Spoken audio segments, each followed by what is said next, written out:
My name is Pierre Melville and I work as Research and Development Manager in the city of Jyväskylä.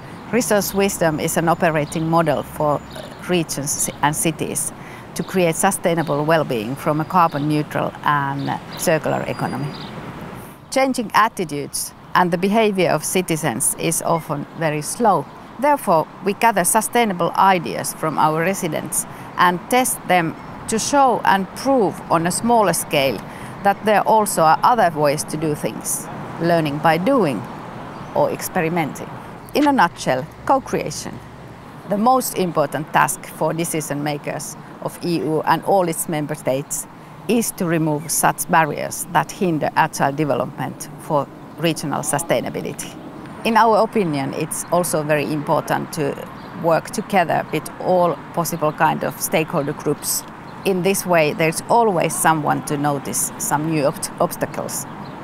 Our request, therefore, is that groups and different kind of communities should be taken or involved with our work. Also, listening to experts from other fields makes sense. My name is Blakkinola. I work for Fairphone here in Amsterdam, the Netherlands. So we are Fairphone, a social enterprise, and we're producing a mobile phone to improve and impact the electronics industry and make the sector more sustainable. So with Fairphone 2, it's an ethical phone that's built to last. And for example, with this phone, we have come up with a modular infrastructure, a modular design of the phone that allows users to very easily repair the phone and upgrade the phone with the intention to keep the phone much longer. And when you talk about challenges, I think being a front runner in the area really means that we have to build a lot of the systems and infrastructure from scratch. And that also means that sometimes we cannot be as innovative or as fast as we actually want to be. So I would definitely say that as Fairphone we prefer always the carrots over the sticks, so to say, to approach it from a positive angle and to stimulate a favorable environment for social entrepreneurship and best practices. But also what is important is that policymakers also practice what they're preaching.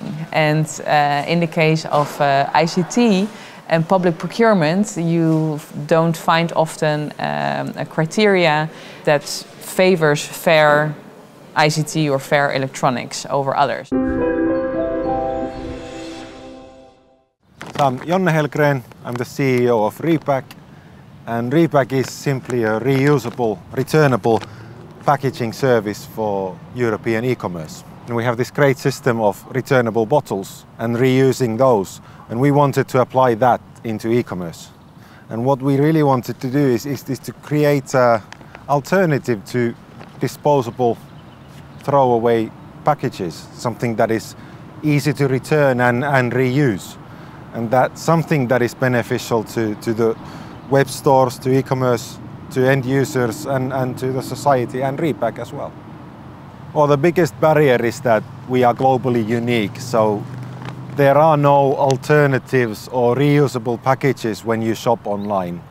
You don't even get to choose your packaging, so there is no category called reusable packaging. So awareness is simply one of the biggest barriers for us at the moment, and being unique.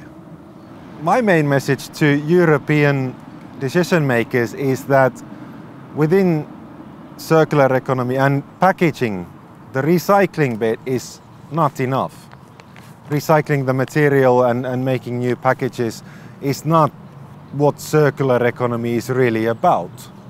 I think circular economy is also about educating consumers and citizens about new behavioral models.